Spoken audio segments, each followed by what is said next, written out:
থেকে আরও জানাবো আপনাদেরকে ঠিক কি চলছে এই মুহূর্তে সেখানে। এই যেমন শীর্ষ আদালতের শুনানির দিকে গোটা দেশে তাকিয়ে রয়েছে। আজ সুপ্রিম কোর্টে একাধিক তথ্য পেশ করতে যেমন পারে সিবিআই, ঠিক একই রকমভাবে রাজ্যকেও তথ্য পেশ করতে হবে। এবং এই বিষয় নিয়ে আরও বিস্তারিত জানবো কখন সুপ্রিম কোর্টে প্রধান বিচারপতির বেঞ্চ, ডিভিশন বেঞ্চ বসছে, এই বিষয় নিয়ে আরও বিস্তারিত আমাদের জানাবে রিয়াঙ্কা, আমাদের প্রতিনিধি এই মুহূর্তে একেবারে সরাসরি সুপ্রিম কোর্টের সামনে থেকে আমাদের সঙ্গে রয়েছে। রিয়াঙ্কা,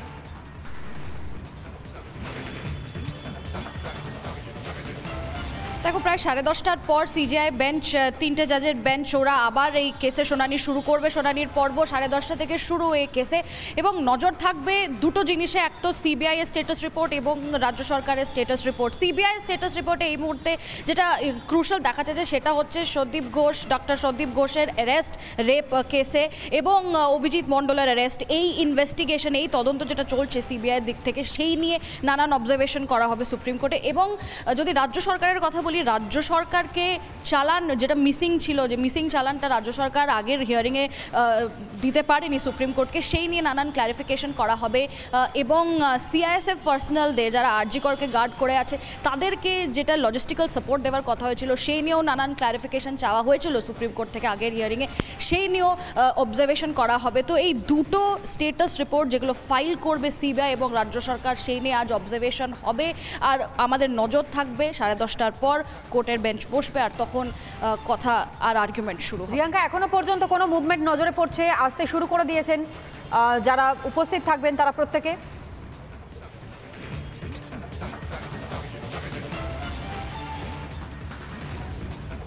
এই মুহূর্তে মুভমেন্ট শুরু হয়ে গেছে। একের পর এক দুপক্ষেই লয়ার্সরা ঢুকে পড়ছে কোর্টরুমে। আর খানিকক্ষণেরই ব্যাপার, এখন প্রায় 10:10 আর 20 মিনিটের মধ্যে, 20 থেকে 25 মিনিটের মধ্যে আমরা দেখবো যে সবাই বসে গেছে।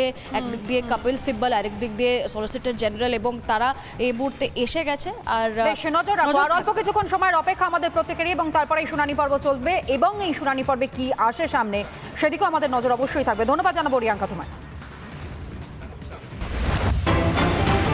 আর এদিকে আজ সুপ্রিম শুনানির দিকে তাকিয়ে আছেন জুনিয়র চিকিৎসকেরা। ইতিমধ্যেই তারা আইনজীবী বদল করেছেন। আজ শীর্ষ আদালতে তাদের হয়ে সওয়াল করবেন আইনজীবী ইন্দিরা জয় সিং। এমনকি শুনানির পর একটি বৈঠক করবেন আন্দোলনরত চিকিৎসকেরা বলেও খবর পাওয়া যাচ্ছে। আর এই বিষয়ে আরও বিস্তারিত আপডেট দেবে সৈকত আমাদের সঙ্গে রয়েছে। সৈকত,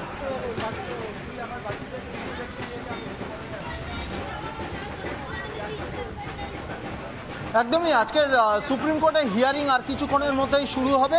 সেই দিকে কিন্তু জুনিয়র চিকিৎসক থেকে শুরু করে গোটা দেশ তাকিয়ে রয়েছে। ইতিমধ্যে জুনিয়র চিকিৎসকরা তারা তাদের আইনজীবী বদল করেছেন। বরিষ্ঠ আইনজীবী ইন্দিরা জয় সিং তিনি আজকে সওয়াল করবেন, সেই দিকেই বলতে গেলে জুনিয়র চিকিৎসকরা আজকে তাকিয়ে রয়েছেন। শুনানিতে কি রেজাল্ট আসে, শুনানিতে কি ধরনের অবজারভেশন সুপ্রিম কোর্টের থেকে আসে। ইতিমধ্যে আজকের যে ধর্নাস্থল, সেই ধর্নাস্থলে আন্দোলন কিন্তু বন্ধ নেই। দুজনকে দেখাবো। আজকের বিশ্বকর্মা পুজো, আজকের ঘুড়ি ওড়ানোর দিন, বিশেষ ধরনের ঘুড়ি নিয়ে তারা এসেছেন। বিচার চাই, বিচার চাই লিখে ঘুড়ি তৈরি করেছেন। তারাও আন্দোলনে সামিল হয়েছেন। কোথা থেকে আসছেন? আমরা কুমারটুলি থেকে আসছি। এই যে বিশেষ ধরনের ঘুড়ি তৈরি করেছেন, আপনারা চাইছেন কি? আজকের তো সুপ্রিম কোর্টে হিয়ারিং রয়েছে, অন্যদিকে গতকালকে যে মিটিং হলো সিএম এর বাড়িতে, সেখানে বলতে গেলে চিকিৎসকরা যা যা দাবি করেছেন অলমোস্ট মেনে নেওয়ার একটা ইঙ্গিত এসেছে। হ্যাঁ, দেখুন, অবশ্যই ওনারা বলেছেন ঘটনাটা ঘটুক, তারপর না হয় আমরা আমাদের আন্দোলন যেভাবে আমাদের এগিয়ে নিয়ে যাব। যদি আমাদের সব কিছুই তার কথা মতন হয় তাহলে কে না চায়? আপনি বলুন, আপনি কাজে ফিরে যেতে চান না? নিশ্চয়ই চান। আপনারা এটাও জানেন যে ডাক্তাররা কোভিডের সময় কীভাবে লড়াই করে গেছে।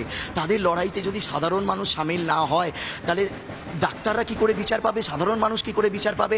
আপনি কি করে বিচার পাবেন? আমি কি করে বিচার পাবো? একদমই, কোভিডের সময় চিকিৎসকরা যে লড়াই করেছেন সেটাকেও কুর্নিশ জানাচ্ছেন। আর একজন এসেছেন, তিনিও এই বিচার চাই ঘুড়ি, একটা প্রতীকী ঘুড়ি নিয়ে তারাও এসেছেন। কি চাইছেন? গতকালকের সিএম এর বাড়িতে যে মিটিংয়ে বলতে গেলে বরফ একটা গলার ইঙ্গিত আসছে। বিচার এবারে আদৌ আসবে বলে মনে হচ্ছে? দেখুন, আগে আসুক, তারপর আমরা বিশ্বাস করব।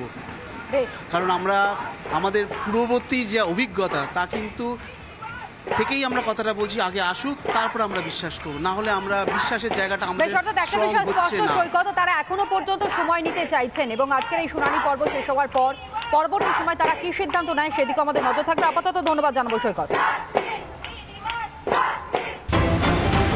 আর এদিকে জুনিয়র ডাক্তারদের আন্দোলনের কাছে মাথা নত করতে হলো রাজ্য সরকারকে। এমনকি অবশেষে বৈঠকে মুখ্যমন্ত্রী এবং জুনিয়র ডাক্তাররা কালীঘাটে মমতার বাসভবনে প্রায় 2 ঘন্টা চলে এই বৈঠক শেষে 2 স্বাস্থ্যকর্তাকে সরানোর কথাও ঘোষণা করা হয়। সরানো হবে স্বাস্থ্য অধিকর্তা এবং স্বাস্থ্য শিক্ষা অধিকর্তাকে। কলকাতা পুলিশ কমিশনার বিনীত গোয়েলকে সরানোর ঘোষণা করা হয় এবং একই সঙ্গে সরানো হচ্ছে ডিসি নর্থকেও। বৈঠক শেষে সাংবাদিক বৈঠক করে ঘোষণা করেছেন মুখ্যমন্ত্রী মমতা বন্দ্যোপাধ্যায়।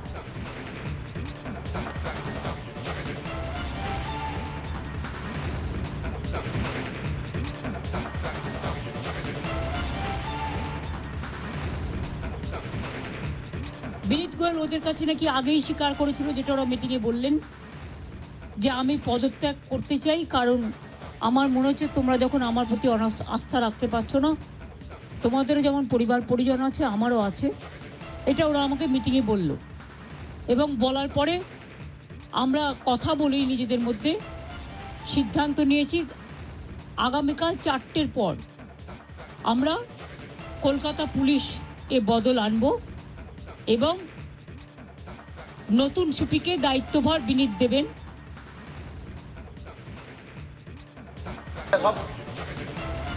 মমতা বন্দ্যোপাধ্যায়ের বক্তব্য আপনাদের সামনে রাখলাম এবং গতকাল বৈঠকের পর মূলত মুখ্যমন্ত্রী তিনি সংবাদ মাধ্যমের সামনে আসেন এবং সংবাদ মাধ্যমের সামনে এসে তিনি স্পষ্ট করে বলেন যে দাবি দাবাগুলো করা হয়েছিল 5টি দাবি, যার মধ্যে অন্যতম প্রথম দাবি ছিল বিচারের দাবি, যেটা এই মুহূর্তে বিচারাধীন বিষয়, এবং বাকি যে 4টি দাবি রয়েছে তা মেনে নেওয়া হচ্ছে, যেখানে সিপি বিনীত গোয়েলের পদত্যাগের কথাও বলা হয়েছে এবং সেই অনুযায়ী সরিয়ে দেওয়া হচ্ছে পুলিশ সুপারকে, মাফ করবেন, পুলিশ কমিশনারকে, এবং একই সঙ্গে চাপে পড়ে বিনীত গোয়েলকে সরানোর কথা জানিয়েছেন মুখ্যমন্ত্রী মমতা বন্দ্যোপাধ্যায়। আজ বিকেল 4টের পর এই দায়িত্বে নতুন সিপি থাকবেন এবং সরানো হচ্ছে ডিসি নর্থ, অর্থাৎ যাদের বিরুদ্ধে অভিযোগ সামনে এনেছিলেন আন্দোলনরত জুনিয়র চিকিৎসকেরা, তাদের মধ্যে ডিসি নর্থ অভিষেক গুপ্তা, তাকেও সরানোর কথা বললেন মুখ্যমন্ত্রী তিনি নিজেই।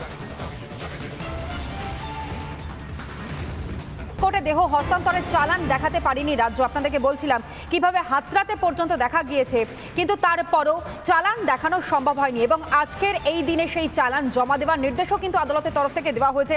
ভজনও আমার সঙ্গে এই মুহূর্তে রয়েছে। ভজন, হ্যাঁ, আর যে চালানের কথাটা বলা হয়েছিল এটা হচ্ছে এই চালানটা দিতে হয় যে কোনো মৃতদেহ যখন নিয়ে যাওয়া হয় বা নিয়ে আসা হয় বা যখন প্রপারলি সেই মৃতদেহ যখন ইনভেস্টিগেশন চলে, ময়না তদন্ত চলে, তখন এই চালানটাকে ব্যবহার করতে হয়, এই চালানটা দিতে হয়। এটা হচ্ছে আইনি একটা প্রক্রিয়া, এটাই লিগাল। এই চালানটা কিন্তু আমরা অভয়ার ক্ষেত্রে কিন্তু এই চালানটা আমরা কিন্তু পাইনি, এই চালানটা কিন্তু দেখাতে পারেনি রাজ্য সরকার। এবং সব থেকে বড় গুরুত্বপূর্ণ কথা যেটা এই চালানটার মধ্যে কিন্তু থাকে, যে বিষয়গুলো, সেটা হচ্ছে যে কি কারণে মৃত্যু তার উল্লেখ থাকে। এই চালানটার মধ্যে থাকে এই কেসের যিনি আইওর সই থাকে। এই চালানটার মধ্যে একটা দেহতে কতগুলো ইনজুরি মার্ক ছিল সেই রিপোর্টটা এই চালানটার মধ্যে দেওয়া হয়। এই চালানটা কিন্তু বাধ্যতামূলক, কিন্তু এক্ষেত্রে আমরা যেটা দেখলাম যে এই চালানটা কিন্তু দেওয়া যায়নি বা এই চালানটা কিন্তু আসেনি। তাহলে দুটো প্রশ্ন এখান থেকে উঠছে। একটা হচ্ছে কেউ কি ইচ্ছাকৃতভাবে এই চালানটা তৈরি করেনি, নাকি যে ধামাচাপা দেওয়ার বারবার ধরে প্রসঙ্গগুলো উঠে আসছে, যে অভিযোগগুলো উঠে আসছে, সেই ধামাচাপা দেওয়ারও একটা প্রসেস হচ্ছে চালানটাকে না বানানো, যেটা কদিন আগে এর আগের হিয়ারিং এর ডেটে যেটা আমরা দেখেছি যে এই চালানটা নিয়ে কিন্তু বারবার প্রশ্ন উঠেছে। কাজে এখন বিষয়টা হচ্ছে হয় সেদিনকে চালানটা এমনিই দেওয়া হয়নি, আর তা না হলে হয়তো এটা হতে পারে যে চালানটাকে হয়তো তৈরিই করেনি। তাহলে কোনটা ঠিক? এই প্রশ্নগুলো কিন্তু বারবার ধরে উঠবে। ঠিক, তনয়া, বেশ ধন্যবাদ জানাই তোমায়।